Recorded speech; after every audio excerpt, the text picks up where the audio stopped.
My mechanic is very simple, but from testing, I have found that it is very fun. The player has to stay in the light in order to not lose health over time, getting from point A to point B through levels.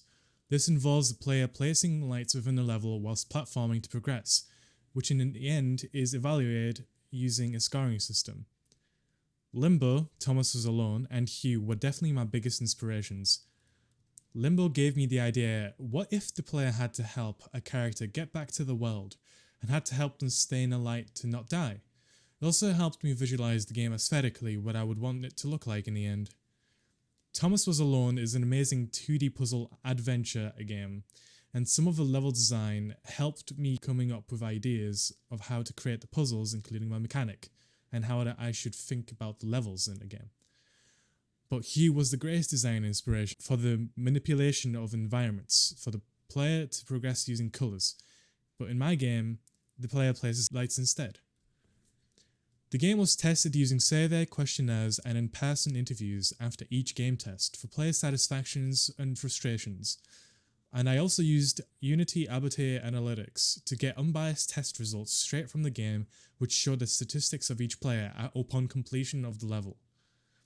To test and balance my mechanic, I had to ensure that the levels are balanced, which involved testing using heat maps and events.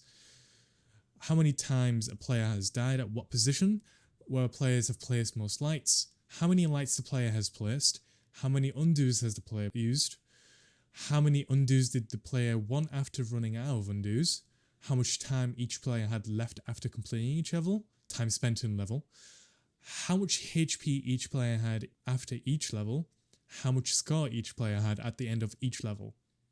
From the test results, I have found that my original game design that combined the puzzle and platforming genre encouraged different players to either speedrun the level or spend time strategizing how to complete the level most efficiently, leaving me to decide what genre I want to lean into, in the end deciding on the puzzle aspect of my game. So, I removed the timer to make it less stressful for players who enjoy puzzle solving, thus rewarding efficiency in my game. So losing the least health, using least lights, using least undos, and having the least deaths, thus removing the time mechanic in the end. I also have found that every player will have their own way of completing the puzzle and will take different actions in each level, which is hard to balance. Some players take time placing lights before platforming, so some rush into platforming, but most people do both of those things at the same time, which shows that the mechanic works for both kinds of people. This day helped me lock in on a genre for the game which is important for the game's design. I already had enough challenge for the player when they play the game through the puzzle aspect. I give them a goal by showing them to reach the end of a level whilst avoiding the dark by placing lights in the level, and giving them a reward by showing how well they have performed through efficiency. Therefore, realizing my game doesn't need a time mechanic as there's already enough challenge in it. I've seen players trying again and again through in-person testing to get a better personal score, even competing with other players by comparing scores, which showed me that the game's quite fun and replayable. It also helped me with what I will need to fix and improve, like platforming and UI.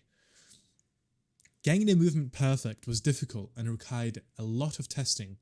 For this game, I found that it was important for the players to get responsive and smooth feedback from movement.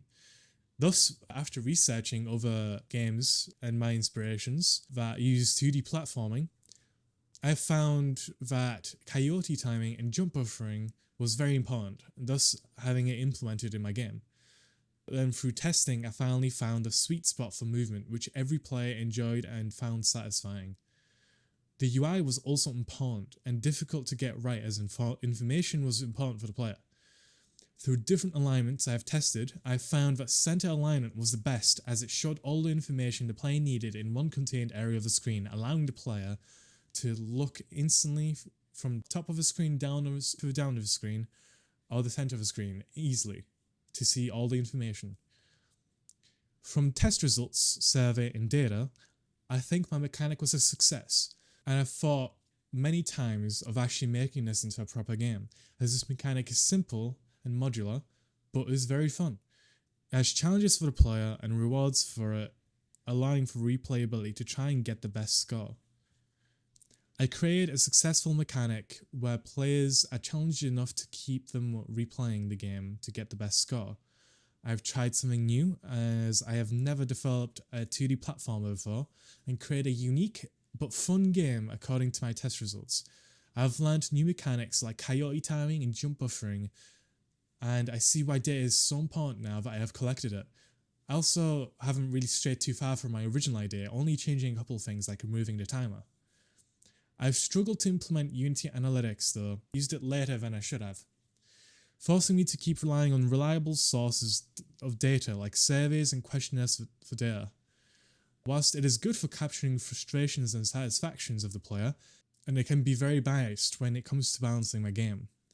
I didn't get to create more levels than I wanted to at the beginning to further test the mechanics and balance them, and I wasn't able to add many aesthetics to the game, which could have really strengthened the design and kind of influenced the design of my game. The data testing made me realize how valuable this is for game balancing and how it is very useful when finding out if a prototype mechanic will work or not. In this case, it did. Testing and data collection can happen throughout the whole development process, even after the release of a game, to ensure that the game becomes as polished as possible, to ensure that the game is balanced for players to have fun and that the players keep coming back to play more. Depending on the game, it can increase the life cycle of it, like a live service game where World of Warcraft requires constant testing, as it has a constant content stream. I've gotten a lot more confident in my own abilities in coding, designing games, and designing levels, and I'll definitely use more data collection in the future. I could add more levels to further show the mechanic off and add aesthetic value to the game, as the game would actually use the Unity light system, not white circle sprites, meaning I might have to change how light placement works or how lights work in general in my game. As the level could be too dark, for example, it would give me more things to think about when designing the mechanic and the lights, along with the level. Having sprites would also help give the idea of what the prototype could look like having a sprite for the character and platforms, for example. I think I've gotten most things quite polished, however. For the puzzle aspect of my game, Hue comes to my mind immediately, where the player has to manipulate the environment in the level to progress. It was the biggest inspiration. This involved solving puzzles by activating a colour and revealing a hidden level or platform, for example. In my game, the player has to place lights in the level and find the most efficient way to progress through the level, which also manipulates the environment. Hugh, Limbo, and Thomas Was Alone all have quite similar aesthetics to my game too, it being a 2D simplistic style with having simple colour choices like black and white as contrasting colours, which in my game, light is versus dark. My game is platforming genre, so I looked into other 2D platformers out there and researched how they were made, finding that they use coyote timing and jump buffering to get very responsive and satisfying feedback, and is why they are so enjoyed by many players. These games are Ori and the Blind Forest, Super Mario Bros., Hollow Knight, Rayman, and so on. I found that those games range from focusing narrative or barely at all, but they all focus on getting the satisfying movement down, which my game has also perfected.